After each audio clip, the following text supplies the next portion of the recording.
어느 화창한 오후, 사무엘과 그의 여자친구 아이비가 운전하고 있었어. 함께 시간을 즐기는 도시, 쾌적한 기후. 그들이 주유소에 들렀을 때 연료를 보급하고 그들은 여자가 묻는 것을 발견했습니다. 슬픈 표정과 괴로운 표정의 돈. 이사무엘은 그 소녀에게 다가가서 부드럽게 물었다. 안녕, 괜찮아. 왜 여기서 돈을 요구하나요? 눈물을 흘리는 소녀는 이렇게 대답했습니다. 내 이름은 앨리스예요. 엄마 때문에 집에서 고생해요.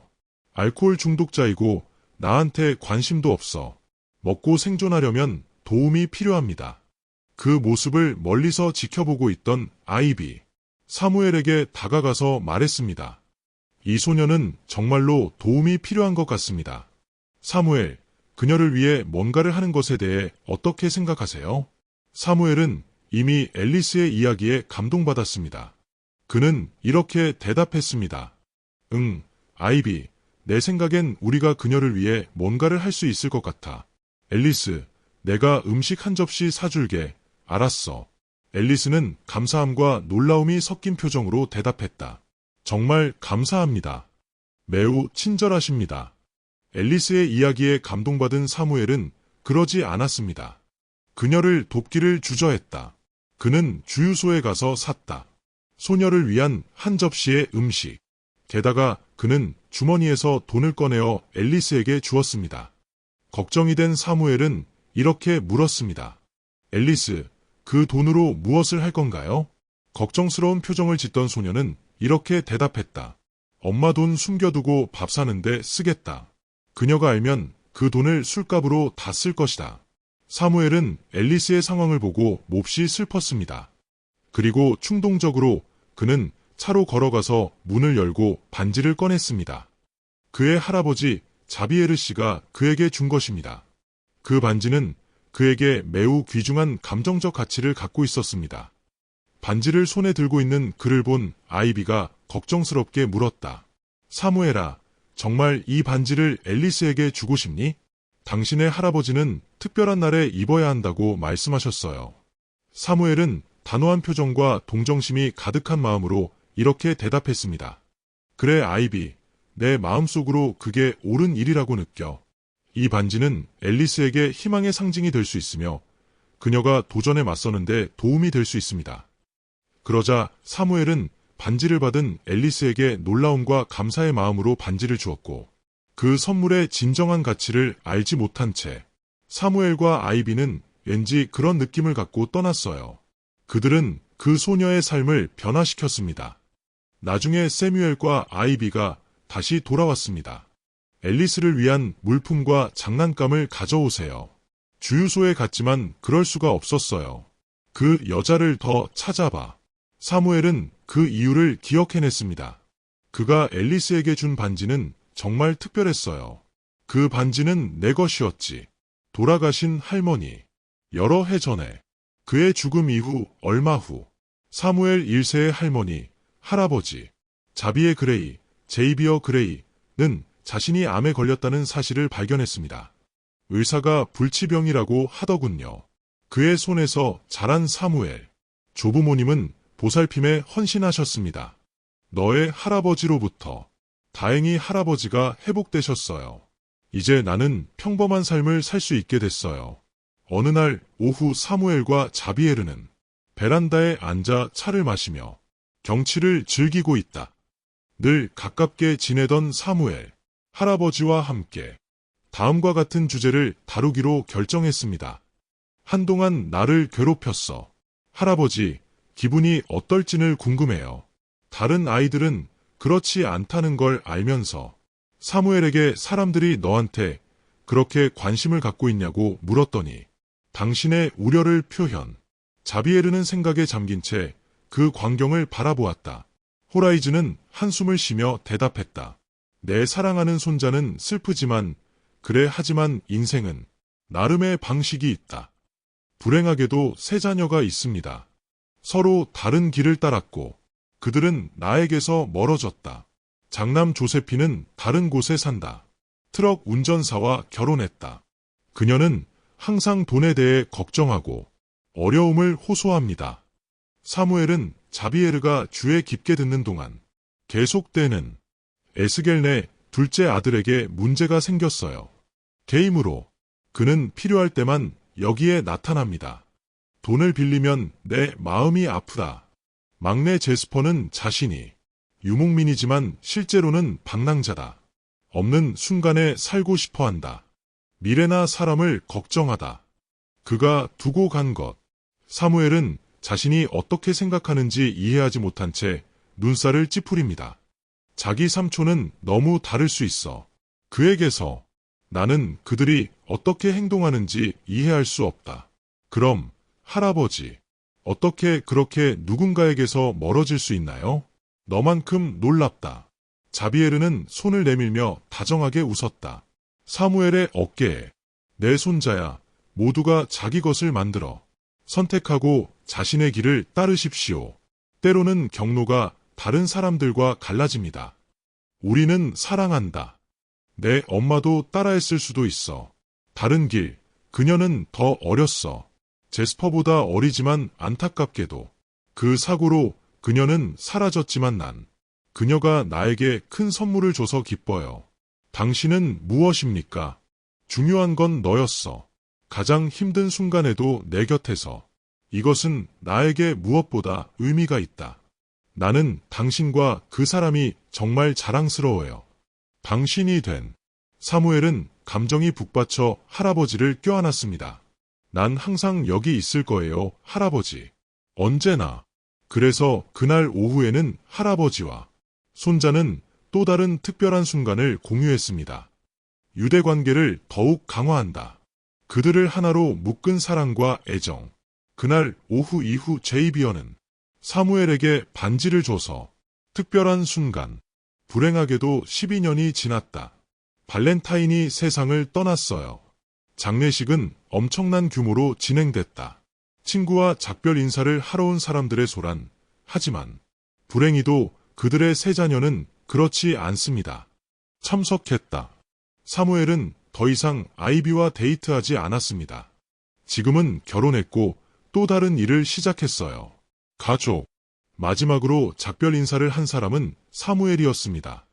늘 그랬던 다니엘라, 발렌타인과 그의 아내의 손녀. 그들은 그녀가 문제를 해결하는데 도움을 주었기 때문에 알코올 중독자 부모와 함께 그녀가 어렸을 때 여러 번 그녀를 집으로 맞이했다. 다니엘라는 사무엘의 이웃이었습니다. 그녀는 항상 사무엘의 이웃이었습니다. 감사와 애정을 느꼈다. 애인.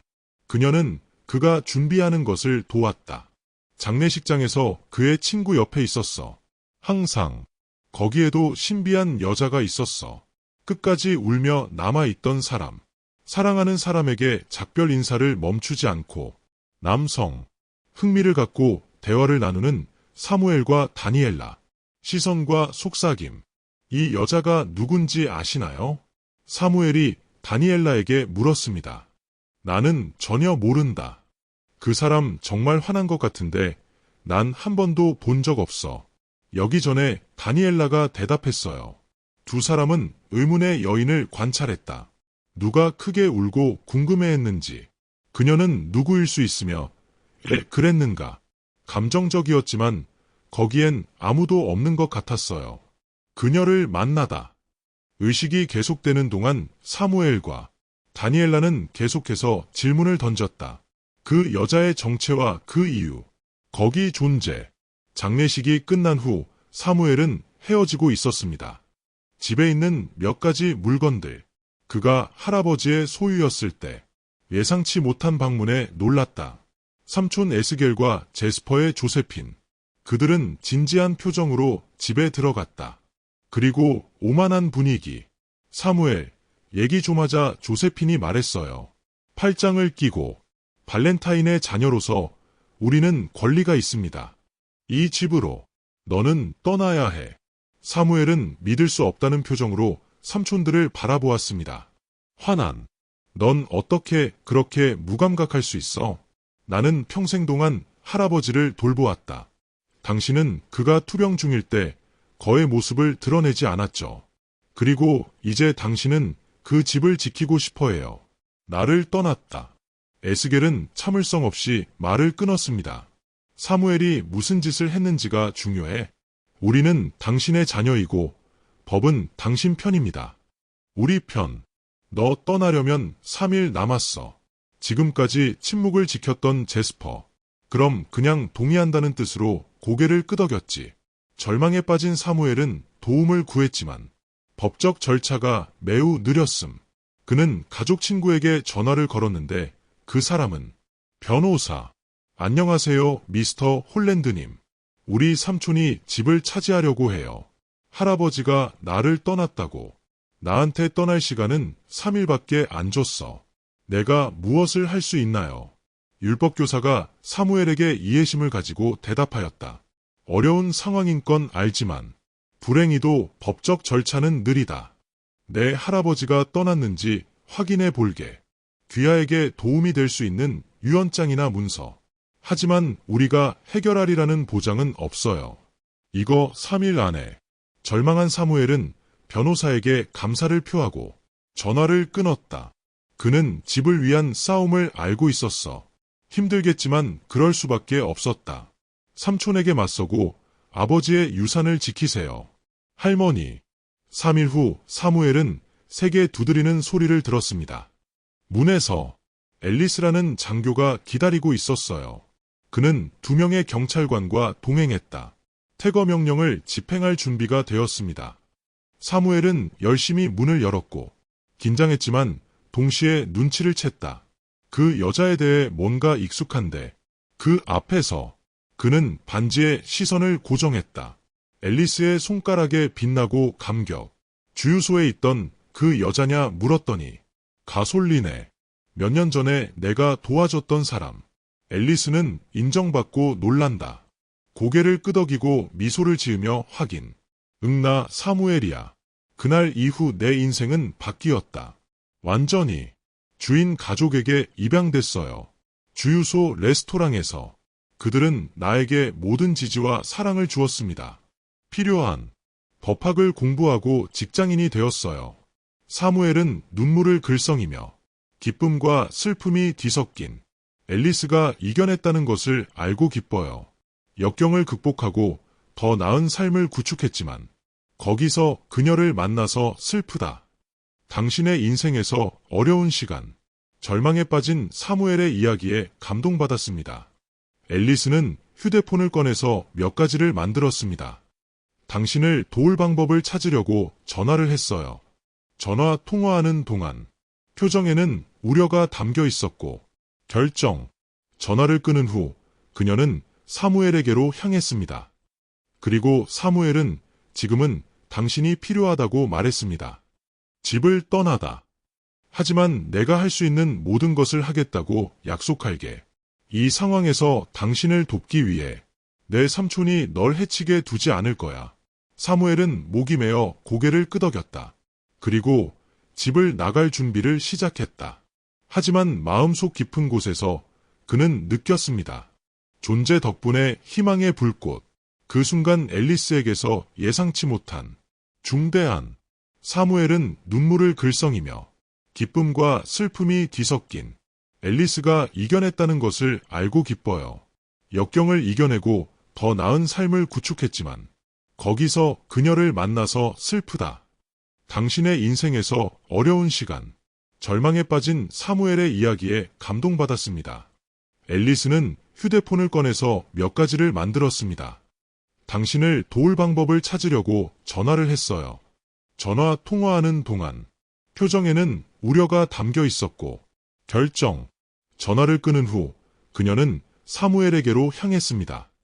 그리고 사무엘은 지금은 당신이 필요하다고 말했습니다. 집을 떠나다.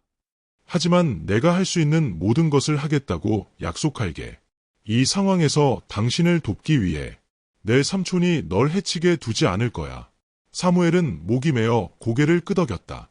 그리고 집을 나갈 준비를 시작했다. 하지만 마음속 깊은 곳에서 그는 느꼈습니다. 존재 덕분에 희망의 불꽃.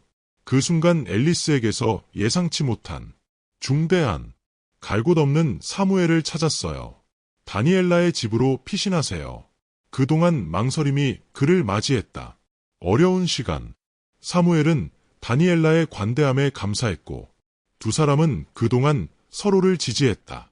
복잡한 상황. 이틀 후 앨리스는 놀라운 소식. 그녀는 손에 몇 가지 서류를 들고 있었고 그는 얼굴에 미소를 지으며 설명했다. 제이비어가 죽기 전에 이기적인 아이들이 와우. 상속받은 후 그는 다음을 양도했습니다. 집과 이름을 위한 가족 보석. 줄리엣 트레비스라는 여자애. 사무엘은 혼란스러워서 물었지만 누구입니까? 줄리엣 트레비스. 나는 그 이름을 가진 사람을 모른다. 앨리스는 그를 여자에게 데려가는데 동의했습니다. 상황을 더 잘 이해하도록 도와주세요. 그들이 줄리엣 트레비스의 집에 도착했을 때 사무엘은 그녀를 알아보고 충격을 받았습니다.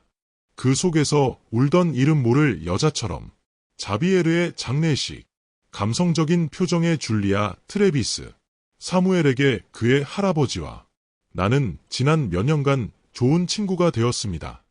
당신의 삶에 그 사람은 내가 이적 서류를 보관해 줄 거라고 믿었어. 하지만 시간이 지나면서 내가 잊어버린 삶의 도전들. 여전히 놀란 사무엘은 그 말을 들었습니다. 트레비스 부인의 말을 귀에 깊게 들어보세요. 그 장면을 지켜본 앨리스. 계시록은 사무엘에게 안도감을 가져다 주었다. 그에게는 이제 다시 자신의 마음을 되돌릴 기회가 생겼다고. 할아버지의 집을 추모하고 그를 기리세요. 사무엘, 다니엘라, 앨리스와 트레비스 부인. 그들은 그 집으로 함께 갔다. 자비의 그레이시의 소유라고 결심했습니다. 탐욕스러운 아이들과 맞서세요. 고인. 그들이 도착했을 때 그들은 조세핀을 발견했습니다. 정리하느라 바쁜 에스겔과 제스퍼, 발렌타인 소지품 및 정리, 집을 팔다. 목소리에 권위가 있는 앨리스, 없는 형제에게 도전했다. 이 집을 팔 권리, 나는 이를 입증하는 법원 명령을 가지고 왔습니다. 줄리에트에게 소유권 이전, 트레비스, 조세핀은 분개해서 이렇게 대답했다. 터무니없는, 우리는 당신의 아이들이고 이 집은 우리에게 속한다. 똑같이 분노한 에스겔은 이렇게 덧붙였습니다. 법정에서 싸우자 그러면 알게 될 것이다.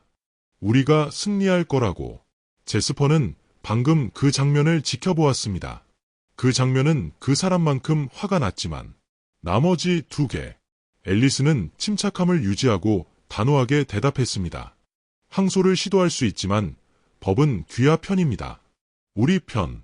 집은 합법적으로 부인에게 양도되었습니다. 트레비스와 그녀는 그럴 생각이 없어. 팔다. 지금 떠나야 해. 앨리스 옆에 있던 줄리엣 트레비스. 동의하며 고개를 끄덕이며 힘을 주었다. 장교의 말. 사무엘과 다니엘라가 그 장면을 지켜보았습니다. 안도감과 정의가 있다는 것을 아는 만족감. 서비스를 받고 있다. 조세핀, 에스겔과 제스퍼 없이 법원 명령에 응할 수 있는 옵션은 다음과 같습니다. 강제로 집을 떠나게 됨. 그들은 결정에 대해 항소를 시도했지만 법원은 그 타당성을 확인했다. 트레비스 부인에게 소유권 이전. 탐욕스러운 자의 계획을 좌절시키다. 형제. 정의가 승리했고 발렌틴의 집. 그의 기억을 기리기 위해 보존되었습니다. 욕구. 사무엘의 인생의 전환점. 데넬러는 그들을 더욱 가깝게 만들었고 그들이 공유한 유대감을 형성했습니다. 번성하여 그들이 다음과 같은 결정을 내리게 만들었습니다. 결혼하다. 도움을 준 법원 직원 앨리스. 자기 집을 지키기 위해 싸우는 사무엘. 할아버지, 초대받았어요. 신부 들러리와 줄리엣 트레비스. 부동산 소유자도 함께 공유하고 있었습니다. 특별한 순간의 행복. 결혼식은 아름답고 감동적이었습니다. 두 영혼의 결합으로 표시됩니다. 함께 역경을 마주하고 배웠다. 연대의 중요성에 대해 동정심과 탄력성, 사랑과 감사로 하나 된 사무엘, 다니엘라 앨리스, 데넬러 앨리스와 줄리엣 트레비스, 줄리에트 트레비스, 팔로우, 당신과 함께 가치를 전진하십시오. 그들을 하나로 묶고 변화시켰던 영원히 산다. 그리고 이 감동적인 이야기와 함께 오늘 영상을 마무리하겠습니다. 마음에 드셨다면 댓글 잊지 말고 남겨주세요. 우리 채널을 구독하고 활성화하세요. 알림벨. 다음 영상을 놓치다. 우리는 당신이 그것을 좋아할 것이라고 확신합니다. 시청해주셔서 정말 감사하고 또 만나요. 다음번.